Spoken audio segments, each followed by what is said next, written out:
trainees and welcome back to the channel. I hope you guys are doing super well and studying properly for your exams. I am your brainy mentor and आज हम अपने जो third lesson है kinship caste and class उसके important question start करने वाले हैं. जितने होंगे उतने करेंगे and then we'll be moving on to the next chapter also.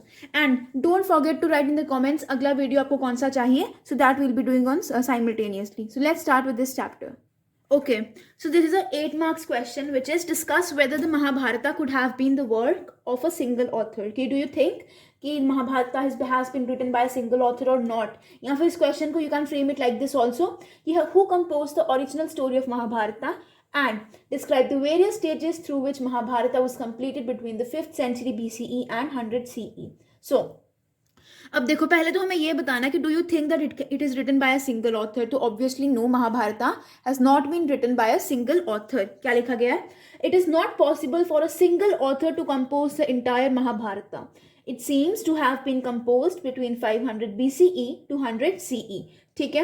As a result many episodes have been incorporated in it from time to time. मतलब धीरे धीरे अलग अलग एपिसोड उसमें शामिल करते गए. ठीक है. Some of the stories mentioned in it were already popular among the people. कुछ ऐसी स्टोरीज जो महाभारता में लिखी गई है वो ऑलरेडी लोगों को पता थी. They were already popular among the people.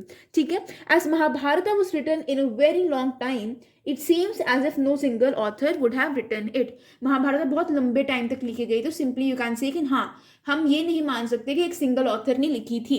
Clear. अब आते हैं अबाउट द डिफरेंट ऑथर्स कौन से थे. So the following suggestions are given regarding the authors of Mahabharata. देखो, ओरिजिनल स्टोरी किसने लिखी थी? भट्ट सारथीज ने लिखी थी. They were also called सूताज. सूत जिनको हम कहते हैं ना, उनको कहते हैं. अब ये कौन लोग होते थे? ये वो लोग होते थे जो क्षत्रिय वॉरियर्स के साथ जाते थे बैटल फील्ड में. They generally accompanied Kshatriya warriors to the battlefield. So they composed poems to celebrate the victories and achievements of various warriors. These compositions were circulated through oral method. सूत आपको पता है ना, जो भी उनके हॉर्स पे बैठते थे, उनके साथ उनका हॉर्स राइड करते थे वॉरियर्स का, उनको बोलते हैं सूत. तो ये वो लोग होते थे, ये जाते थे वॉर में एंड ये क्या करते थे, प्रॉपर लड़ाई वगैरह देखते थे. They used to write the poems and everything. सब कुछ वो लिखते भी थे about the warriors only, about their bravery and everything. इसके बाद from the 5th century BCE, the Brahmanas took over the story and began to write it in the form of an epic. एक proper epic की तरह लिखना शुरू कर दिया ब्राह्मणास ने. ये स्टोरीज किसके अराउंड रिवॉल्व करती थी? कुरुस के अराउंड. कुरुस कौन थे? किंग भी नहीं कह सकते, बच्चे थे कुरुस. या फिर जैसे पांडवास थे ना, पांडु के बेटे, वैसे कुरुस भी थे. सो कुरु and Panchalas had attained kingdom of chiefdom. It is possible that these new kings might have wanted their history to be recorded and preserved in a more systematic way. इसलिए एक प्रॉपर एपिक स्टोरी बनी, इसलिए सब कुछ लिखना शुरू हो गया कि किंग्स भी चाहते थे कि हमारे बारे में जो है उसको लोग भी जाने, आगे की पुश्तें, आगे की जनरेशंस भी जाने.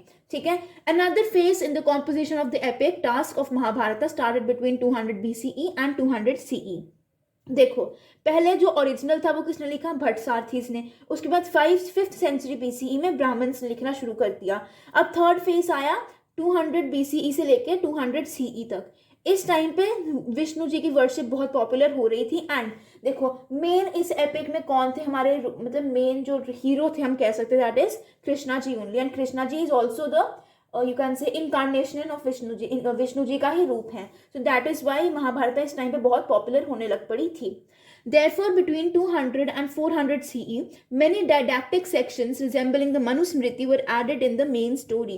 Originally, the text of Mahabharata had 10,000 verses, but after the addition, it comprised of 1 lakh verses. धीरे धीरे देखो, अलग अलग वर्सेस अलग अलग लैंग्वेजेस की ऐड होने लग पड़ी मनुस्मृति की तरह. एंड फिर क्या होता है, ओरिजिनल में 10,000 वर्सेस थी, बट आफ्टर एडिशन कितनी वर्सेस हो जाती है? 1 लाख वर्सेस हो जाती है. However, the enormous composition of Mahabharata is traditionally attributed to Vyasa, who is a famous sage. ऋषि व्यास का सुना ना आपने? हम यही बोलते हैं कि मेन उन्होंने महाभारता लिखी थी. Clear. First of all now we'll be seeing some important short answer type questions जो आपको 1 मार्क के लिए पूछ सकते हैं.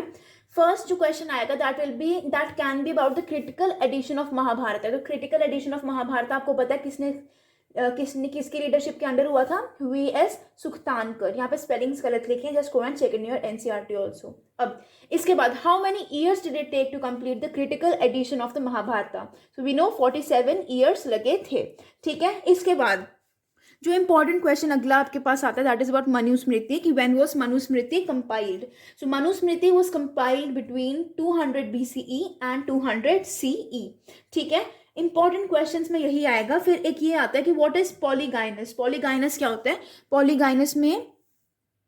Polygynous means when a male marries with more than one female, it is called polygynous। ठीक है, बस यही इंपॉर्टेंट था, नथिंग एल्स। ठीक है, इसके बाद हम अब थोड़े लॉन्ग क्वेश्चंस भी देख लेते हैं। ओके, सो ये क्वेश्चन आपको 4 मार्क्स के लिए आ सकता है। The Mahabharat is a story of changing relationship, discuss how does it strengthen the ideal of patriliny. ठीक है, और क्वेश्चन किस तरह से आ सकता है? Describe how the kinship relations changed with reference to Mahabharat. 4 mark में आएगा ये क्वेश्चन, ज्यादा लेंथी नहीं, ओनली 4 मार्क्स। इसमें आप क्या लिखोगे? In reality the Mahabharat is a story of changing human relations.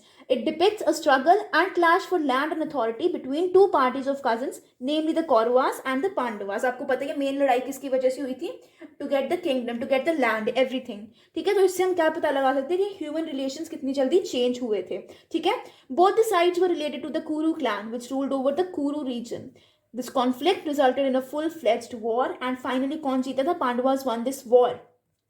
Thereafter, an announcement was made about patrilineal inheritance। Though the tradition of patrilineal was in vague even before the composition of this epic, yet the content of the Mahabharata strengthened the ideal of patrilineal। According to the principle of patrilineal, the sons, after the death of their father, could claim their right on resources। In case of the kings, this claim included even the throne। So basically इसमें हमने क्या बोलना है कि yes, ये जो महाभारता है इसमें क्या है? रिलेशनशिप्स चेंज हुई हैं। कैसे? देखो, Pandavas and Kauravas both were brothers, भाई बहन, भाई ही थे वो, बट फिर भी क्या हो जाती है, उनमें बीच में एक बहुत बड़ी लड़ाई हो जाती है, all in case of greed only. आपको पता किंगडम के ग्रीड की वजह से लड़ाई हो जाती है, जिसकी वजह से पांडवास जीत जाते हैं, कौरवास हार जाते हैं, एंड प्रॉपर एक यू कैन से एक भी कौरव नहीं बचता, all the 100 Kauravs they die. Clear? Okay, अब आपको एक और चीज पढ़नी है विच इज वेरी इंपॉर्टेंट, जो कि है critical edition of the Mahabharat. तो इसमें आप क्या लिखोगे? A very ambitious project was started in 1919 under the leadership of Sanskrit scholar. कौन थे? वीएस सुख्तानकर। ठीक है, इन्होंने मतलब he was the leader, and एक बहुत इंपॉर्टेंट प्रोजेक्ट स्टार्ट हुआ जिसमें क्या था? Many scholars collectively decided to prepare a critical edition of the Mahabharat. ठीक है, initially Sanskrit manuscripts of the epic written in different scripts and in different parts of the country were collected।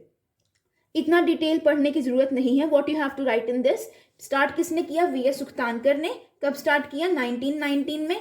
कितना time लगा? 47 years लगे, and 13,000 pages हुए।